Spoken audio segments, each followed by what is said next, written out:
Hola, hola, ¿qué tal? Muy buenos días. Espero se encuentren bastante bien. Mi nombre es David Enríquez Reyes, doctor en educación, catedrático de la Universidad de la Singularidad y Ciencias de la Complejidad. Les doy la más cordial bienvenida a esta tercera sesión sobre el curso de diseño y fundamentación del aprendizaje basado en proyectos. Esta asignatura está constituida por 4 sesiones, entre las cuales pues, vamos a ir elaborando una serie de productos que nos permitirán pues ampliar nuestros conocimientos sobre el aprendizaje a partir de proyectos o el diseño de proyectos institucionales, proyectos educativos y por otro lado pues de alguna manera nos va a dar las bases para llevar a cabo proyectos dentro de nuestra institución. Bueno, pues vamos a dar inicio a la sesión número 3. ¿Sí? Vamos a compartir pantalla. Un segundo. Compartimos. Aquí está. Segundo. Listo. Listo. Bien. La sesión 3 se titula Diseño de proyectos educativos a través de las metodologías activas. Bueno, antes que nada vamos a darles un panorama o un contexto de el marco en el que se desarrollan estas metodologías activas. Sabemos nosotros que la nueva escuela mexicana plantea la existencia de estudiantes que no solo cuestionen o se planteen críticamente su realidad, sino que también busca que los estudiantes transformen dicha realidad, es decir, que se conviertan en agentes activos del cambio. Para ello, lógicamente, pues tenemos que desarrollar una serie de actividades o proyectos en la escuela que les permitan desarrollar esas habilidades de transformación dentro de su comunidad. En ese sentido, pues lo que se propone a través de la nueva escuela mexicana son las metodologías sociocríticas o también conocidas como metodologías activas. Algunas de ellas quizás ya las han trabajado en el aula en modelos educativos anteriores. En esta ocasión son más, hacerse más énfasis al uso de estas metodologías y algo interesante precisamente que estas metodologías toman como referente los contenidos que vienen en el Plan de Estudios 2022 y también, además de los contenidos, pues las progresiones de aprendizaje, los PDA. Bueno, además de los ejes articuladores, los 7 ejes articuladores que se propone con la nueva escuela mexicana. Es decir, de alguna manera se integran perfectamente, pues, los campos formativos, ¿sí? Los 4 campos formativos se integran los 7 ejes articuladores, se integran a su vez los contenidos y los PDAs del programa sintético, ¿correcto? Bueno, y además, fíjense, nosotros partimos de las problemáticas que identificaron en su diagnóstico y que vimos en la sesión 2, ¿sí? Esas problemáticas institucionales, comunitarias, que serán nuestra materia prima para el diseño de los proyectos educativos dentro de la escuela, ¿sí? Recuerden que tenemos 2 tipos de proyectos, los que se hacen dentro del aula y los que son a nivel institucional, en los cuales colabora toda la escuela. Entonces, también es importante hacer esa distinción, ¿de acuerdo? Entonces, pues vamos a continuar. Bien, nos plantea aquí que la nueva escuela mexicana, sí, implica un cambio transformador. ¿A qué se refiere con esto? Implica un cambio en el sentido de la concepción que tenemos del tipo de estudiante que va a egresar de educación básica y de educación media superior en el marco de la NEM. Es un estudiante que busca transformar su realidad. Es decir, no solo se cuestiona, no solo critica, no solo analiza, no solo reflexiona sobre lo que sucede en su entorno a su alrededor, sino que también es capaz de llevar a cabo acciones transformadoras, acciones que generen un impacto positivo en su comunidad a nivel local, incluso a nivel nacional, incluso podría ser hasta a nivel mundial. Entonces, se rompen los antiguos paradigmas educativos. Ahora se trata de formar jóvenes, niños, niñas jóvenes, mucho más empáticos, solidarios, humanistas, eh, este, tolerantes, con una visión intercultural, una visión que les permite a ellos identificar sus raíces, su historia, su cultura, y no solo eso, hacer valer sus países, su pasado, su historia, ¿sí? Hacer sentirse orgullosos de su identidad. Entonces dice, la nueva escuela mexicana representa un cambio paradigmático en la educación mexicana, fundamentado en principios humanistas que colocan al estudiante en el centro del proceso educativo. Eso es muy importante. Eso es muy importante porque se busca una formación integral que desarrolle tres dimensiones, la física, la cognitiva y la emocional. Este modelo busca formar personas íntegras, lo acabo de mencionar, capaces de pensar críticamente y actuar con autonomía y solidaridad. Recuerden, no solo son personas que reflexionan, también son personas que actúan, que hacen cambios. La educación se concibe como intercultural e inclusiva, reconociendo y valorando la diversidad cultural de México. Se promueve el diálogo entre diferentes formas de conocimiento, tradiciones y cosmovisiones, fortaleciendo la identidad nacional mientras se respeta la pluralidad. Entonces, de alguna manera, eso es un poquito lo que yo les acabo de mencionar con respecto a los propósitos, objetivos de la nueva escuela mexicana. Bueno, ahora, la siguiente cuestión.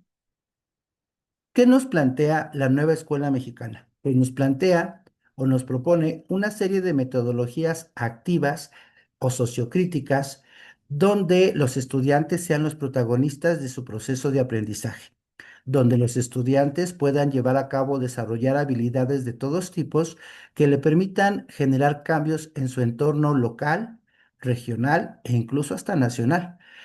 Y entonces se proponen una serie de metodologías, sí, precisamente por campos formativos. Aguas aquí.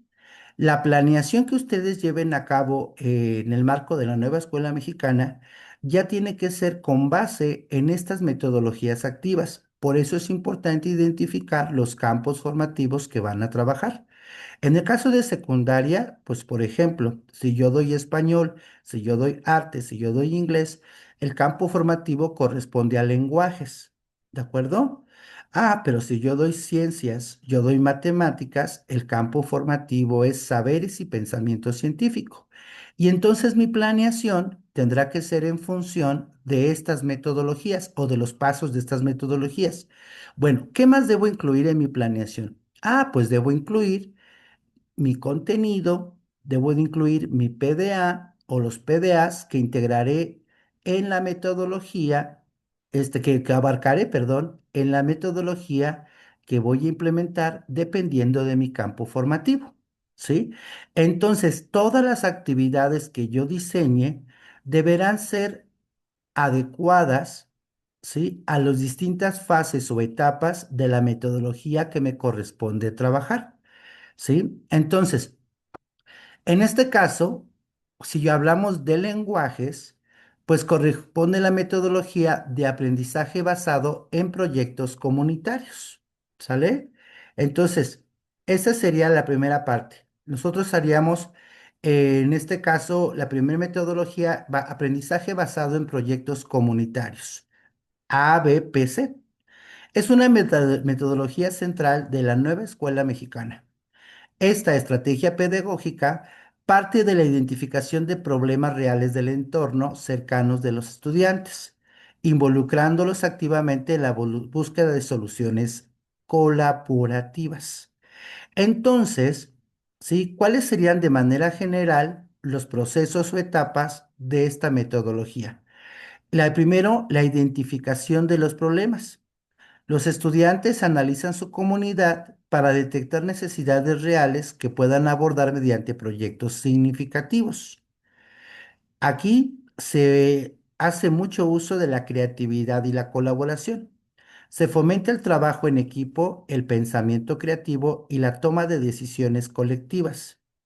Pero a su vez, tiene que generar el proyecto un impacto social. Es decir, la escuela se conecta con familias, organizaciones y actores comunitarios para generar aprendizajes contextualizados. ¿Esto qué quiere decir? Que involucramos en general a toda la comunidad, no solo a la que está dentro de la institución. Esta metodología promueve la participación social activa, promueve el involucramiento de padres de familia, vecinos, comunidad, ¿sí? Y desarrolla el sentido de pertenencia y responsabilidad hacia la comunidad.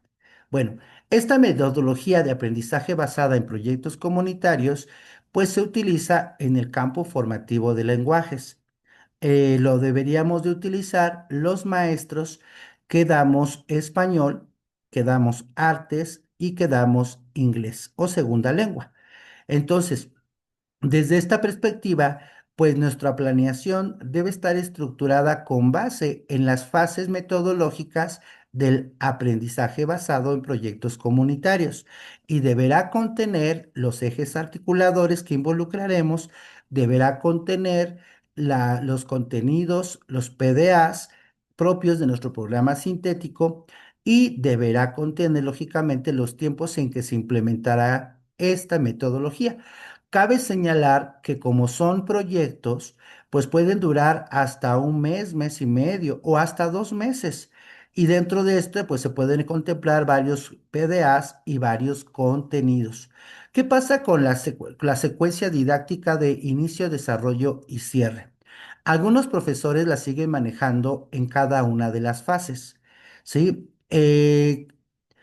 No existe una indicación específica en torno a si debemos de seguir llevando inicio, desarrollo y cierre o podemos ir especificando nosotros lo que se hará en cada una de las fases y cada uno de manera individual estructurará su clase pues con inicio, desarrollo y cierre, pero ya en la práctica, ¿sí? Entonces, bueno, vamos a continuar. Tenemos una segunda metodología que se llama aprendizaje basado en indagación y corresponde a saberes y pensamiento científico. Es del campo formativo de saberes y pensamiento científico y corresponde para las materias de matemáticas y ciencias. También se le conoce como enfoque STEAM. En esta metodología se combinan lo que es la ciencia, la tecnología, las matemáticas, ¿sí? E incluso algunos elementos de arte. ¿Sí? El aprendizaje basado en indagación con enfoque STEAM integra las disciplinas de ciencia, tecnología, ingeniería, arte y matemáticas de manera interdisciplinaria. Esta metodología parte de la curiosidad natural de los estudiantes y su deseo de comprender el mundo que los rodea. La metodología STEAM es adecuada para la experimentación, para el diseño de proyectos tecnológicos, experimentales y científicos con el uso de las matemáticas. Los estudiantes formulan preguntas, diseñan investigaciones, experimentan, analizan datos y construyen conclusiones basadas en evidencias. Este proceso desarrolla habilidades científicas fundamentales como la observación sistemática, el pensamiento lógico y la argumentación. Entonces, fíjense cómo se involucran aquí la tecnología, se involucran las matemáticas, se involucra la ciencia o la tecnología, la ciencia aplicada, y el componente artístico añade creatividad e innovación al proceso científico, permitiendo que los estudiantes expresen sus descubrimientos de forma original y comuniquen sus hallazgos efectivamente. En todas las metodologías hay una exposición de resultados, ¿eh? Hay un análisis y difusión de resultados. Todas las metodologías necesariamente implican habilidades comunicativas de los estudiantes, habilidades que les permitan, a través del lenguaje oral y del lenguaje escrito, poder difundir a la comunidad los logros de su investigación. Entonces, esta metodología STEAM corresponde al campo formativo de saberes y pensamiento científico, ¿de acuerdo? Que involucra a materias como tecnología, matemáticas y ciencias. Eh, la tercera metodología es el aprendizaje basado en problemas o ABP. A esta corresponde el campo formativo de ética, naturaleza y sociedades. Aquí se involucran tres asignaturas principalmente, que es geografía, historia y formación cívica y ética, ¿correcto? El aprendizaje basado en problemas sitúa a los estudiantes frente a situaciones problemáticas complejas y auténticas que requieren soluciones interdisciplinarias. A diferencia de la enseñanza tradicional, donde primero se presenta la teoría, en el ABP los estudiantes se enfrentan primero al problema, ¿sí? Antes de recibir instrucciones formales, ¿sí? Primero presentamos el problema, analizamos las características del problema y después llevamos a cabo procesos de investigación, procesos de problematización, investigación, diseño, ¿sí? Y posteriormente, aplicación de la investigación. El proceso de trabajo, la resolución incluso del problema. El proceso de trabajo es así: presentación de un problema complejo y realista, análisis colaborativo de la situación, identificación de conocimientos necesarios o investigación teórica, investigación autónoma por parte de los estudiantes e investigación guiada a través del tutor o profesor, la propuesta de soluciones fundamentadas hacia la problemática planteada y presentación y evaluación de resultados. En el aprendizaje basado en problemas se desarrollan múltiples competencias, como cuáles: el pensamiento crítico y analítico, habilidades socioemocionales, el trabajo colaborativo efectivo, la comunicación clara y asertiva para cuando muestran los avances de su investigación o los resultados que obtuvieron, ¿sí? Las soluciones a las que llegaron, la autonomía del aprendizaje cuando ellos buscan por su propia cuenta y la resolución creativa de problemas. Aquí el docente, como lo vamos a ver más adelante, actúa como facilitador que guía el proceso sin ofrecer soluciones directas, promoviendo así el aprendizaje autónomo y significativo. Son los estudiantes quienes deben llevar a cabo, pues, las soluciones a las problemáticas. ¿Sale? Entonces, aquí tenemos en la tercera metodología, aprendizaje basado en problemas, que es muy propia del campo formativo de ética, naturaleza y sociedades. Y la última metodología que se propone se conoce como aprendizaje y servicio o aprendizaje-servicio y corresponde al campo formativo de lo humano y lo comunitario. Aquí entraría la materia de educación física, educación socioemocional, ¿sí? El aprendizaje-servicio representa una metodología que integra el aprendizaje académico con el compromiso social y comunitario. Los estudiantes aplican los conocimientos adquiridos en el aula para atender necesidades reales de su comunidad, creando un puente entre la teoría y la práctica social. Se busca que los estudiantes participen de manera activa en la mejora de su propio entorno social. El aprendizaje y servicio es una forma de aprender a través de la ayuda hacia los demás. Esta metodología va más allá del voluntariado tradicional, ya que vincula intencionalmente los objetivos curriculares con la acción de servicio. Los estudiantes no solo ayudan a la comunidad, sino que reflexionan sobre la experiencia, analizan las causas de los problemas sociales y desarrollan una conciencia crítica sobre su papel como agentes de cambio. Es decir, el aprendizaje servicio no es sencillamente ayudar por ayudar, ¿sí? Tiene un enfoque totalmente pedagógico y tiene una intención, pues lógicamente, de aprendizaje. A través de la ayuda hacia las demás personas, los estudiantes comienzan a desarrollar una conciencia social, empiezan a ser empáticos con las realidades de otras personas, empiezan a ser solidarios ante las necesidades de los demás, pero a su vez descubren las causas de las problemáticas y pueden ellos deducir o inferir qué acciones pueden llevar a cabo para mejorar. ¿Qué tienen en común todas estas metodologías activas de la nueva escuela mexicana? Aunque cada metodología tiene sus particularidades, todas comparten principios fundamentales que definen el enfoque pedagógico de la nueva escuela mexicana. Estos elementos comunes garantizan la coherencia del modelo educativo y su efectividad para formar estudiantes integrales, ¿sí? Entonces, ¿cuáles serían o cuáles vendrían siendo las ventajas? Primero, tendríamos un protagonismo estudiantil, es decir, los estudiantes se van a convertir en los, diríamos nosotros, serían los protagonistas del proceso de aprendizaje. ¿Sí? El estudiante es el centro activo del proceso educativo, construyendo su propio conocimiento mediante la experiencia directa. Otra ventaja, otro rasgo común es que se promueve la interdisciplinariedad, es decir, que a través de un mismo proyecto podemos integrar distintas disciplinas y precisamente podemos evaluar distintas competencias o distintas habilidades más bien de los estudiantes involucrando distintas disciplinas o incluso hasta campos formativos. Se rompen las barreras entre asignaturas, integrando saberes diversos para abordar problemas complejos.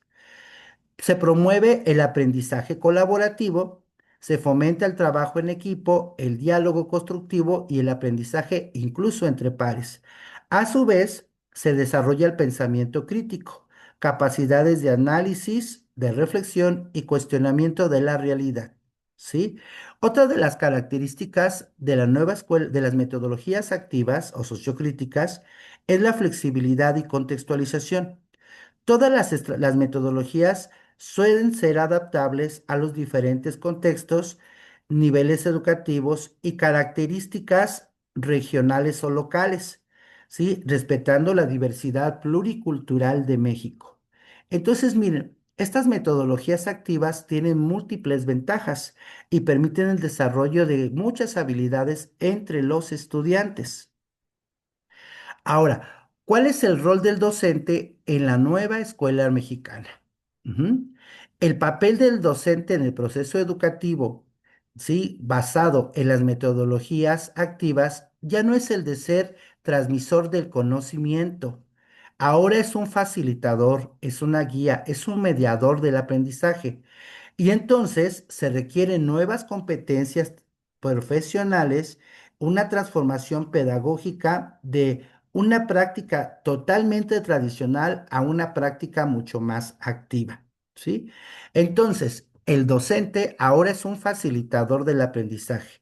Diseña ambientes y experiencias que permiten a los estudiantes construir su propio conocimiento mediante la exploración, investigación y experimentación. Promueven la autonomía, fomenta que los estudiantes desarrollen capacidades de autorregulación, toma de decisiones y responsabilidad sobre su proceso de aprendizaje. Articulador comunitario. Construye puentes entre la escuela, la familia y comunidad, integrando saberes locales y promoviendo la participación social. Es un impulsor de la creatividad, estimula el pensamiento divergente, la innovación y la expresión original de ideas de los estudiantes. Entonces, aquí tenemos nosotros que el rol del docente dentro de lo que es la nueva escuela mexicana y en el marco de las metodologías activas donde se trabaja pues por proyectos, ¿sí? Es precisamente ser un facilitador, es ser un mediador, ¿sí? Es ser un puente entre la realidad de los estudiantes y las formas o estrategias que tienen para poder analizar, abordar esa realidad e incluso resolver problemáticas. Esto lo es a través de las distintas metodologías que vinculan, y eso también es rol del docente, que vinculan los contenidos con los PDAs que aparecen en los programas sintéticos. ¿Vale? ¿Cuál es el impacto que se espera que tengan estas metodologías en los estudiantes? Las metodologías de la nueva escuela mexicana buscan transformar integralmente a los estudiantes. No solo se trata de prepararlos académicamente, sino también formarlos como ciudadanos comprometidos, personas plenas, capaces de transformar la realidad que les toca vivir, ¿sí? Y además, esas metodologías activas permiten desarrollar todas las dimensiones que tienen como seres humanos. Ya lo había mencionado, no solo la dimensión cognitiva, sino también la física y también la emocional. Entonces, estas metodologías activas impactan de manera positiva en los estudiantes porque promueven un desarrollo integral, crecimiento equilibrado entre las dimensiones cognitiva, emocional y social, física y ética, formando personas pues completas y armónicas. Dos, competencias para el siglo XXI. Los prepara para enfrentar los retos contemporáneos, que es ser personas críticas, creativas, que puedan comunicarse de manera efectiva y que puedan colaborar con las demás personas, además de ser alfabetas digitales. Promueve también la ciudadanía activa. Forma personas comprometidas con su entorno, conscientes de las problemáticas sociales y dispuestas a buscar soluciones y cambiar la realidad. ¿Sí? Motivación y pertenencia. Mayor interés por aprender, sentido de conexión con la escuela y la comunidad y valoración de la educación como herramienta de transformación. Tenemos también beneficios. Beneficios cognitivos, aprendizajes más profundos y duraderos, capacidad de transferencia del conocimiento, autonomía en el aprendizaje continuo, beneficios socioemocionales, aprenden a ser más empáticos y solidarios, ¿sí? Desarrollan su autoestima y su confianza y además desarrollan habilidades de colaboración efectiva. Entonces, fíjense todo el impacto que tienen estas metodologías activas en los estudiantes. Generan aprendizajes más significativos, aprendizajes más vivenciales, desarrollan habilidades cognitivas, emocionales, afectivas, solidarias, ¿sí? Impulsan el trabajo colaborativo, aprenden a ser empáticos, tolerantes, soportar la frustración, ¿sí? Fortalecen otras habilidades socioemocionales. Bueno.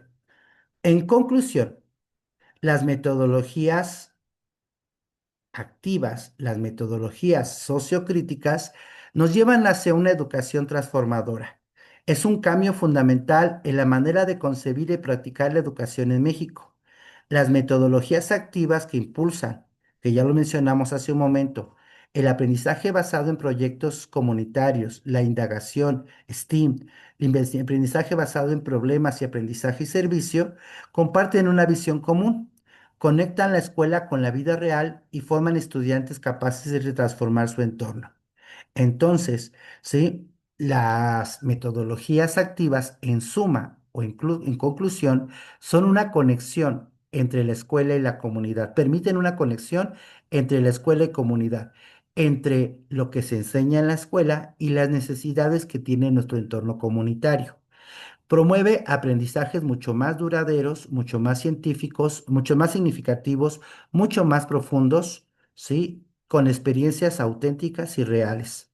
Y además promueven la equidad y la inclusión, fomentando el trabajo colaborativo, el respeto a las opiniones diversas, a las formas de pensamiento diversas, promueve la justicia social y la igualdad de oportunidades educativas, ¿sí?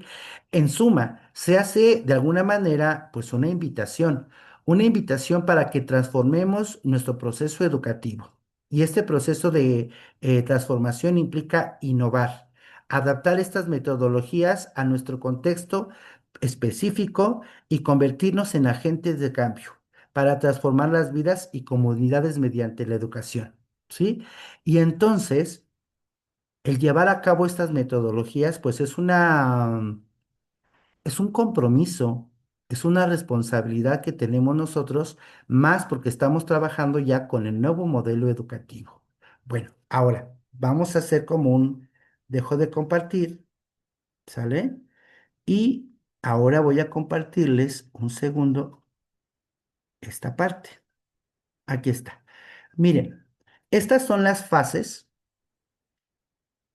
que tiene cada una de las metodologías que acabamos de mencionar, ¿vale? Ustedes van a planificar considerando cada una de estas fases y momentos, ¿sí? En el caso de aprendizaje basado en proyectos son tres fases. En el aprendizaje basado en indagación tenemos 5 fases.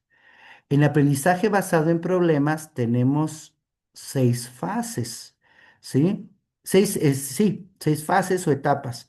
Y en el aprendizaje servicios tenemos 5 etapas. Bueno, vamos a ver. ¿Qué vamos a hacer? Pues hacemos nuestra estructura normal de una planeación, pero vamos a integrar, ¿sí? El campo formativo, las disciplinas que vamos a involucrar, los ejes articuladores, los contenidos y los PDAs que vamos a abordar en esta metodología. Y además vamos a incluir la problemática o situación que queremos analizar o el proyecto que queremos analizar, ¿sí? O que queremos abordar propio de nuestra comunidad o de nuestro entorno, ¿vale? Entonces, aquí tenemos, por ejemplo, el aprendizaje basado en proyectos comunitarios. Vamos a ver. Primero, la identificación. Vamos a identificar, ¿sí? ¿Qué problemática vamos a abordar? Vamos a identificar en qué consiste la problemática o la temática que queremos abordar. Momento 2, recuperación, ¿sí? El momento 2 vamos a buscar información que nos amplíe el conocimiento de ese tema o problemática. Momento 3, la planificación. ¿Qué es lo que vamos a realizar? ¿Cómo lo vamos a realizar? ¿Quiénes participarán y qué vamos a requerir? Esta es la fase uno, que constituye la identificación del problema. ¿Sale? La fase 2 es la acción. En la fase 2 nosotros ya llevamos a cabo lo planeado, ¿sí? Hacemos un acercamiento a la problemática, la analizamos, ¿sí? Comprendemos en qué consiste la problemática y comenzamos a producir acciones de solución, ¿correcto? Entonces, en este sentido, pues nosotros podemos llevar a cabo un proyecto, vamos a pensar, para el reciclado de la basura, ¿vale? Y entonces aquí empezamos a plantear estrategias para el reciclado de la basura, ¿sí? En el momento 6 es el reconocimiento de los avances y el momento 7 es la concreción, ¿correcto? Aquí decimos, ya se logró esto, se estableció esta parte, se lograron estos avances. Ahora, en la fase 3 se titula intervención y es cuando nosotros ya llevamos a cabo el proceso de, eh, diríamos nosotros, evaluación de los resultados. Podemos integrar qué fue lo que logramos hacer, ¿sí? Podemos integrar lo que se alcanzó a hacer y difundimos nuestros avances a la comunidad, que puede ser escolar o puede ser incluso local, ¿sí? Difundimos, hacemos las consideraciones o ajustes necesarios para nuevos proyectos y hacemos una evaluación de los avances, ¿sí? Entonces, cada una de las metodologías, yo lo hice ahorita con el aprendizaje basado en proyectos comunitarios. Cada una de las metodologías tiene una serie de fases o etapas, ¿sí? Nosotros tenemos que diseñar lo que vamos a realizar en cada una de estas fases. Podemos hablar incluso de ya abordar contenidos, abordar como tal los PDAs en cada una de las fases de esta metodología. ¿Va que va? Entonces, ¿qué PDAs voy a abordar? Pues a lo mejor hay un PDA relacionado con el uso, con la elaboración de un ensayo, por ejemplo. Y entonces, en el aprendizaje basado en proyectos comunitarios, yo en alguna de las fases, que es la difusión, a lo mejor les solicito que realicen un ensayo por equipos donde mencionen los logros o donde mencionen, pues, lo que aprendieron de este proyecto, ¿vale?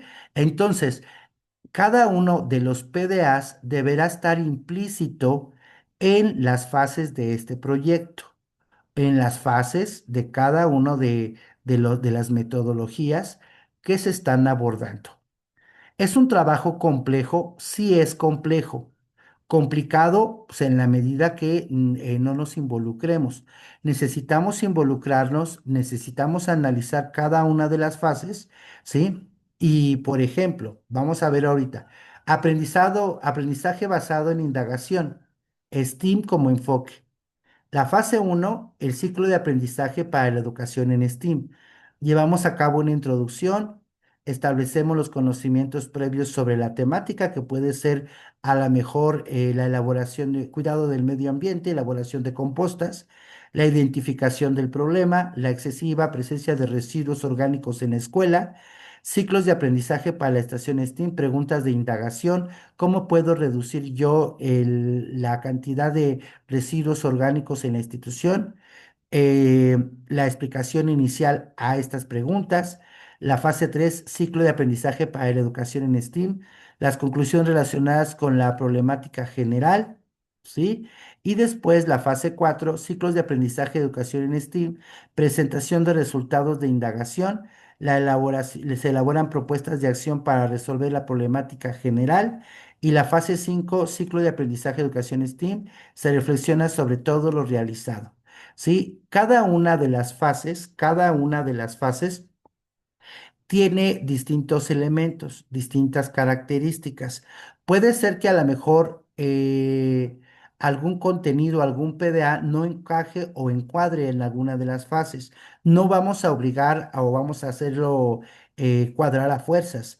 Sencillamente podemos ir cubriendo las fases que los contenidos y PDAs nos permiten abordar. ¿Vale? Entonces, y además que no afecte todo el funcionamiento o estructura de la metodología. Algunos autores incluso han simplificado un poquito más estas fases y etapas, ¿eh? Entonces podemos encontrar procesos mucho más concretos de cada una de las fases. Bueno, entonces, en suma, dejo de compartir. En suma, en esta sesión número 3, para finalizar, hemos estado abordando las distintas metodologías que corresponden a cada uno de los campos formativos. Nosotros estamos hablando de proyectos que se irán dando de manera gradual a lo largo del tiempo. Proyectos que irán fortaleciéndose y proyectos que irán trascendiendo en las escuelas a partir de la mejora de las realidades que se van viviendo. En esta sesión estuvimos abordando de manera muy particular, sí, las distintas metodologías por campos formativos. Pero recuerden, hay proyectos que son institucionales, hay proyectos que son de aula, sí, y nosotros pues, nos corresponde estructurar dichos proyectos en función de los propósitos, objetivos y de la cantidad de personas involucradas. De antemano, les deseo mucho éxito en la generación de sus propios proyectos. No es nada fácil, es mucho trabajo, sí es un trabajo muy, muy fuerte, pero lógicamente los resultados también son bastante gratificantes. De antemano, me despido de ustedes y continuamos con la sesión número 4 en otro momento. Hasta luego.